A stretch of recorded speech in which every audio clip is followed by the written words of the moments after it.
భక్తుల పాలిట కల్పతరువుగా శ్రీ వెంకటేశ్వరుడు వెలసిన దివ్యక్షేత్రం తిరుమల. శ్రీ సాలగ్రామ రూపంలో కొలువైన శ్రీ శ్రీనివాసుడిని చూడాలంటే రెండు కళ్ళు చాలవు. స్వామివారిని భక్తులు వివిధ రకాల సేవలు వివిధ మార్గాల గుండా దర్శిస్తారు. ఆనంద నిలయుని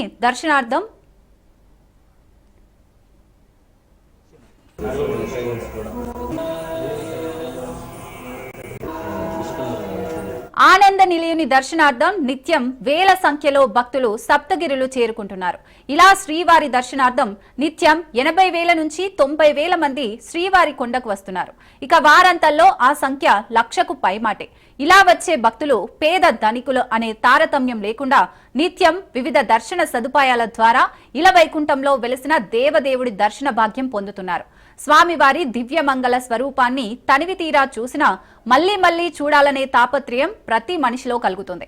వైకుంఠ నిలయుడైన శ్రీవారి దర్శన విధానంలో సామాన్యులు సర్వదర్శనం, టైమ్ స్లాట్ దర్శనం, ప్రత్యేక ప్రవేశ దర్శనం, లక్కీ డ్రిప్ అర్జిత సేవలు, నిత్య సేవల ద్వారా శ్రీవారిని దర్శించుకుంటూ ఉంటారు.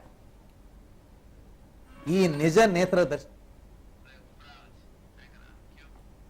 ఇక వీఐపీలు తమ వ్యక్తిగత సిఫార్సు, బంధుమిత్రులకు సిఫార్సు లేఖలు అందించడం వంటివి చేస్తుంటారు. తద్వారా వివిధ అర్జిత సేవలు, బ్రేక్ దర్శనాలు రద్దీని బట్టి కల్పిస్తూ వస్తుంది టీటీడీ.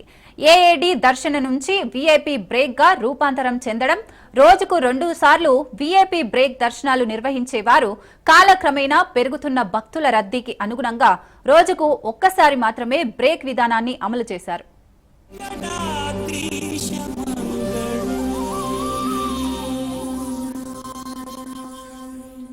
అధిక శాతం భక్తులు శ్రీ వెంకటేశ్వర స్వామి వారిని సర్వదర్శనం, టైమ్ స్లాట్, దివ్య దర్శన టోకెన్స్ ద్వారా దర్శిస్తారు.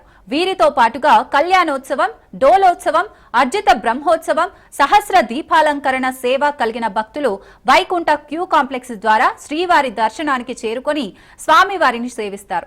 ఇలా వెళ్లిన భక్తులందరూ మహాలఘు దర్శనాన్ని పొందుతారు. జయ విజయాల నుంచి స్వామివారి దర్శన భాగ్యం పొందుతారు.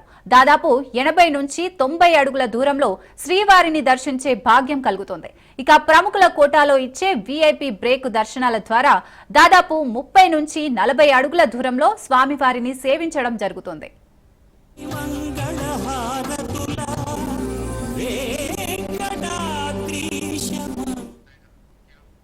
వీఐపీ బ్రేక్ దర్శనం కలిగిన భక్తులు రాములవారి మేడ వరకు అనుమతిస్తారు.